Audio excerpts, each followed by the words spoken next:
Now to the State House tonight, a new analysis is sparking debate over how South Carolina pays for charter schools and if that approach puts local districts at a disadvantage.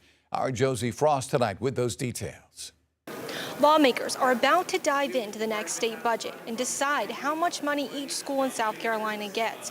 But they're taking a closer look at state funding this year after a new report from the State Office for Revenue and Fiscal Affairs found that charter schools are getting more money each year from the state budget, a boost that traditional public schools don't get. This is a really significant issue in South Carolina. Patrick Kelly is with the Palmetto State Teachers Association. Lawmakers are now considering if they should change a model which is used to dole out money to school districts. Under the state aid to classrooms formula, districts get a certain amount based on the number of students they have, but students are all weighted differently.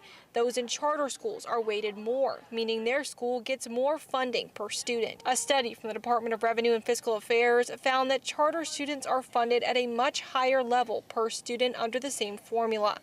The idea of a charter sector that represents right at or just below 10% of student enrollment in South Carolina getting 50% of the new dollars, that doesn't make sense from a policy or a financial standpoint. Charter schools got an additional $4,372 per student, tied just to the charter weights in the 2024-2025 school year. They're given the additional funding because they do not receive local property tax dollars. The charter districts, again, you are funding 100% of the state aid to classroom for the charter districts because they don't have a local match, they don't have a local tax base. The report recommends simply changing the ways these charter schools are weighted so it better matches the goal of the formula, which is to give money to schools for the teacher pay raises lawmakers have been funding.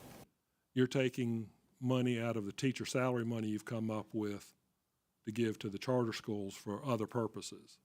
And y'all have made that decision. They should get this, and that's fine. We're just saying break that out and fund that as a different component. The House would still have to pass an agreement with the Senate to change this formula. Any changes that are passed into the state budget would take effect in the next school year. And so if a district or a charter loses state money, whether it's hundreds of thousands of dollars or even millions of dollars in some cases, that will directly impact the classroom experience of students, because that means the district or charter has less available funds to hire the staff that work with those students every day. Josie Frost, News 19, WLTX.